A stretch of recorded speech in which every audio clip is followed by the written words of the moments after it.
Hey, what's going on, guys? Tom Tucker giving you a quick Buoy 10 update for Friday, August 19th. For me, it was a really long day, and that's why it's probably going to be pretty brief. I just got back to the camper, and I'm ready to eat and get a nap. So first thing this morning, we had a couple hours of the incoming tide. I think high tide was at 8.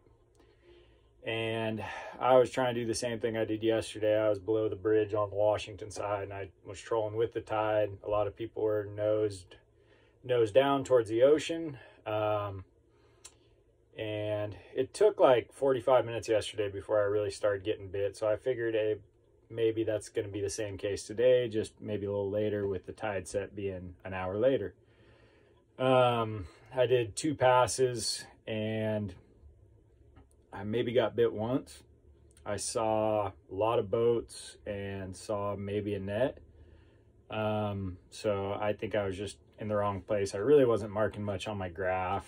Every once in a while we'd come into a few fish, but it just wasn't lit up like it was yesterday, and definitely made for a bit of a struggle. When that high slack came, there definitely was a little bite going on.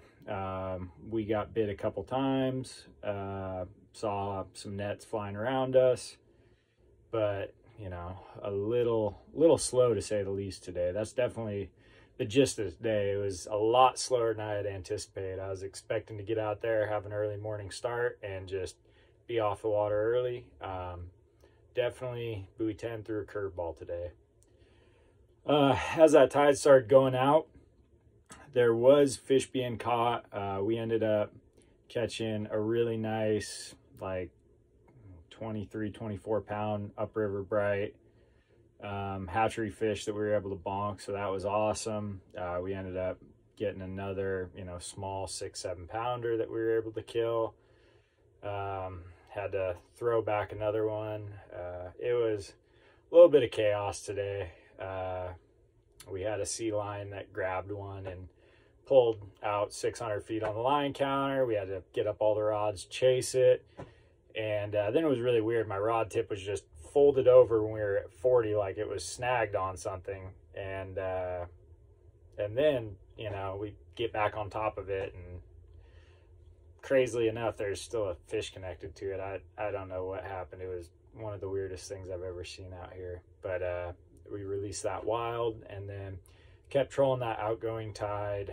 For a while, we'd get, 2-3 bites a pass, but a lot of them were pretty lame bites. Just dwap, dwap, dwap, and nothing. Maybe it was coho, likely some coho that were messing with us for sure. But, all in all our bites today were not normal hammer downs. Anyway, we stayed out there until like 3 or so, and once that tide flipped at I think 2, there was definitely a really good snap. We had a double, landed both. We were able to kill one, release another, and there was a pretty steady bite. We'd get 2 to 3 or so bites per short pass, kind of down closer to the mouth or around a Waco, in that area. And we're able to troll towards the ocean and just continually get bit. We end up throwing back a coho, and guys wanted to call it a day after that. So we didn't end up getting all our fish today, but everybody got a fight fish, and with a handful of fish we threw back and ended up killing 3. So it was what it was. Definitely slower than expected. One thing I'll say is on that outgoing tide, those fish were definitely hugging the bottom. At least where I was fishing, everything I was marking was on the deck, and I was definitely fishing deeper than I should have been with as many rods as I had when that tide was in a heavy outgo. Once I adjusted and got shallow and was able to fish all the rods pretty close to the deck, it made a difference. But anyhow, that's all I got for today. Hopefully tomorrow's better. Cheers, guys.